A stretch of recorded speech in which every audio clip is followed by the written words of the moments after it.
Right now on Upfront.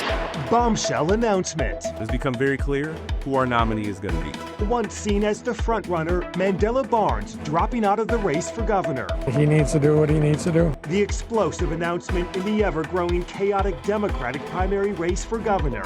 Now the final days, coming off our live primetime debate right here. But I was never born into the establishment. What democratic socialism is. The candidates on stage together. People don't know me as well as they know some other candidates. I am proud to have earned by far the most endorsements. This Sunday, inside the debate, the big moments and inside the spin room moments after. Questions of whether a Democratic Socialist could beat Tom Tiffany. Now the attention turning to the frontrunner. It's got to be a remarkable confluence of forces. Francesca Hong widening her lead just 9 days out. The fallout, the full debate recap and new analysis starts now. This is Upfront with Jaron Jordan and political director Matt Smith. Hi, everyone. Thanks for joining us. Mandela Barnes dropping out of the race for governor Thursday, the latest bombshell in this chaotic Democratic primary for governor, now just 9 days from the primary election. Barnes making the announcement in a social media post, just as the Milwaukee Journal-Sentinel says it was reporting on allegations that Barnes was, quote, taking advantage of his role in the party to have sexual encounters with young adult women. Upfront has also learned the state Democratic Party looked into similar accusations last year, but a source familiar with the party says the accusations were anonymous and did not contain any verifiable facts or details. Barnes, who has not been accused of any crimes, said in a statement to the paper, quote, "I'm a single man and I have dated a lot. Looking back, there are times where I wish I acted with more maturity, but I want to be very clear. I have not, nor am I being accused of any misconduct or wrongdoing," end quote. The dropout came just a day after the latest Marquette poll showed Barnes trailing Francesca Hong by 22 points. Last night, I had a very difficult conversation with my staff. Now, we're incredibly proud of all the things that we've accomplished and all the resources that we have raised to spread our message. But it's become very clear who our nominee is going to be. Now, I said from the very beginning when I launched this campaign that the number one goal was taking on and defeating Tom Tiffany to deliver big wins for Democrats up and down the ticket. And now it's our time to come together, to focus our efforts on that one goal. We have to do everything to beat Tom Tiffany. This is life or death for Wisconsinites who are losing their health care under the Trump administration, people who can't afford child care, the folks who are being squeezed by bills while the rich continue to get richer. Now, I got this race because we're living in a rigged system. The rich are getting richer while the rest of us are left scrambling for crumbs. I know this firsthand. That's why I've always fought for better, as a legislator, as an organizer, as your lieutenant governor. Now, while I may be suspending this campaign, I'll never give up my fight for Wisconsin. I'm incredibly grateful for all the folks who joined this campaign, for the people who believed in me and this movement, knew that we had a real shot at creating opportunities through bold action to improve quality of life for every single person that calls this place home. Now, we have to do everything we possibly can to defeat Tom Tiffany. And that's exactly what I'm committed to doing for the next 96 days. We were with Governor Tony Evers Thursday just as the news broke. Evers recently endorsed Milwaukee County Executive David Crowley, who re-entered the race after Lieutenant Governor Sarah Rodriguez dropped out. Mandela Barnes dropping out of the race, we just learned. Have you heard that yet? I heard it about 30 seconds ago. Yeah, surprised, but he needs to do what he needs to do. I don't know why he's getting out. I have to believe it's something relatively important, but at the end of the day, it's his call. And you continue to support County Executive Crowley? Of course, he's the best candidate that are running, even if Mandela was in. So, absolutely. The major shakeup coming just days after our primetime debate. All five candidates at the time on stage. And the attention now this weekend immediately turning to the frontrunner, Francesca Hong. But here we go in 3, 2. And immediately Tuesday night, we were off, questioning the vulnerabilities of the remaining candidates on stage. David Crowley back in the race after dropping out, now backed by Governor Tony Evers. I like to make decisions based off of the data, based off of facts. And we learned ever since that day that a lot of things have changed and we were going off of false data. And so we know that the stakes are too high this upcoming election. And that's why I got back into this race. Francesca Hong, the Democratic Socialist, expanding her lead in the polls.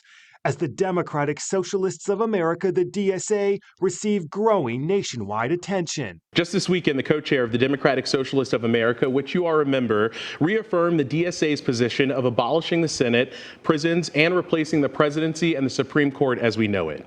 Do you fully back the DSA platform, and why should primary voters trust your judgment and your ability to win statewide? I do not support the full platform of the national DSA, and I'm not endorsed by DSA National. What democratic socialism is a form of government that puts working class people first, that puts work first. Joel Brennan and Kelda Roy's on stage, polling in the single digits.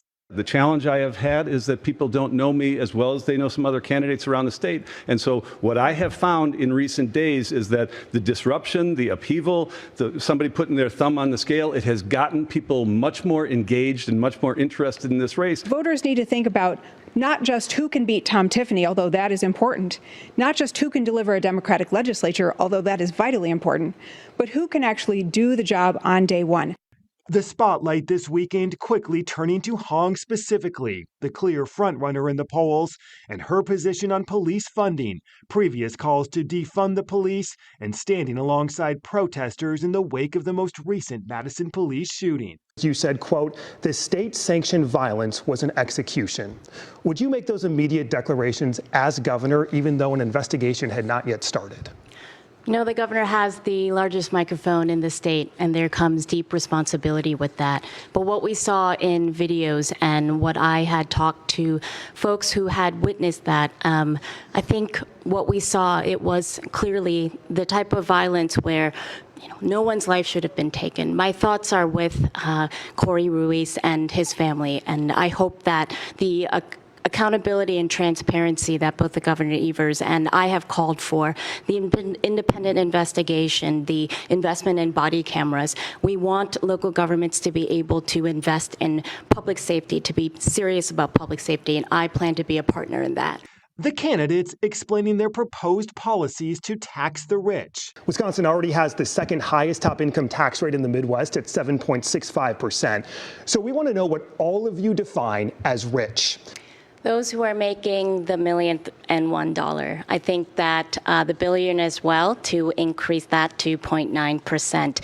It is incredibly disappointing that some of our lowest income earners are paying a higher tax rate than some of our highest income earners. We need to return to a progressive income tax rate. It is how we build sustainable revenue and ensure that we're able to actually increase our tax base across the state as more working class people are going to be attracted to coming to Wisconsin to live, work, and play here. I think that the legislation that I introduced that would tax the billionaire and add a millionaire tax bracket would lower property taxes by up to 44%, and we could put that funding into special education funding. And the percentage for those millionaires? I would increase that by about 1%. You would increase that to about 8.65. Correct. Post-debate, the Hong campaign clarifying, saying she'd increase taxes on the current top bracket by 1% and maintains her $1 million plan to create a new bracket for millionaires and large corporations taxed at 17.7%. During the debate, she conflated two different pieces of her plan, a campaign spokesperson said afterwards. She should have been clearer about that distinction. The other candidates, too, committing to increasing taxes on Wisconsin millionaires. We need to bring academics. We need to bring labor. We need to bring business owners and community members to the table. And let's actually have a real discussion about the entire system. I don't think that we should be just focusing on how we can increase taxes just particular for certain income earners when we haven't looked at the entire system. When it comes down to those who are making hand over fist, we absolutely need to tax the ultra wealthy, but we need to be smart about how we're doing things long term. Do you have an income level or a percentage for that? Well, I think we always got to look at those who are making more than $1 million or more. Absolutely. I agree with my colleagues that anyone who's earning over $1 million a year should pay a slightly higher tax rate. But we also need to look at the corporate tax giveaways that have run rampant over the last 15 years of Republican rule. We have rolled out the red carpet for Foxconn. The AI data center tax breaks are estimated to cost us $2 billion. All that at a time when we are spending $0 on early childhood education. You're going to find that I have general agreement that people making over $1 million should pay a little bit more, and we could talk about what that is. So this is not just about how do we raise revenue. It's how do we raise revenue by taxes. It's how do we raise revenue through growth and making sure that we are growing our own and investing in economic development in our state. The candidates also asked specifically about the state's school voucher program, specifically in the city of Milwaukee, the birthplace of vouchers, where some 30,000 students currently receive a taxpayer-funded voucher to attend private school. So would you sign a bill that eliminated or reduced vouchers in Milwaukee? To eliminate or reduce vouchers, no, but I don't believe in expanding vouchers in the state of Wisconsin. So a 3-year-old child, for example, in the city of Milwaukee would not qualify for a voucher under your plan? Correct, unless they were enrolled in a 3K program or if their sibling was already in one. Would you sign a bill that reduced vouchers in the city of Milwaukee? I wouldn't right now, because I think we need to make sure that we are doing right by everybody in the city of Milwaukee. I think that it's important that we put in the responsibilities of working with our partners to end the program in Milwaukee. Eventually a full end in the city of Milwaukee. I believe that that is what bringing a responsible end to the voucher program is, Matt. Thank you. Moments after the debate, the candidates in the spin room with our Kendall Keys. We've heard questions of whether a Democratic Socialist could beat Tom Tiffany. Do you feel that you did enough tonight to prove to Wisconsin voters that you would be able to do that, and why? It is a power of a movement that we are bringing to the race that on August 12th not only will be in the strongest position to take on Tom Tiffany, and he is the weakest Republican candidate that someone could put forth for governor, and I believe that, we are going to see unprecedented numbers of turnout. I know you have that endorsement from Governor Evers. We did hear some criticism tonight about that endorsement, saying it was going to be more of the same. What do you say to people who don't want that? Well, I think that there are a lot of people who are just upset that they weren't able to get, the governor's endorsement. I mean, he has people who has worked directly in his cabinet, and he's watched all of us, right? And I think that his endorsement of me just shows his trust in my character, in my judgment, as an executive here, as a Milwaukee County executive. And so we don't operate in the status quo. Do you think you stood out enough tonight and maybe disagreed and made yourself or differentiated yourself enough? I think the things that differentiate me are the depth of detail and policy knowledge of my proposals. I'm not just spouting talking points that some consultant wrote. I've actually put bills forth that are going to help lower the cost of healthcare. Do you have enough time to gain enough momentum to win this? Well, I feel like people just started paying attention. Lots of people just started paying attention to this race in the last week, as there have been candidates in and candidates out and people trying to put the thumb on their scale. I think people don't like party insiders trying to determine who wins. And so I think that people are paying more attention now. I feel momentum at my back, and I'm going to keep working and running through the tape. The winner of the primary will face the likely Republican nominee Tom Tiffany, a preview of a potential general election matchup. Tiffany saying, quote, "Tonight's debate confirmed that the Democrat primary has become a race to the far left. It is increasingly clear that socialist Francesca Hong, who has called to abolish the police, prisons, and the U.S. Senate, and says returning the surplus to taxpayers is irresponsible, will be the nominee." If you missed the full debate, you can watch it right now on the WISN 12 YouTube page. Coming to the fallout from Mandela Barnes' announcement in this chaotic primary, what it all means headed into next week. Democratic strategist Joe Zepecki, Marquette Law School poll director Charles Franklin with us next.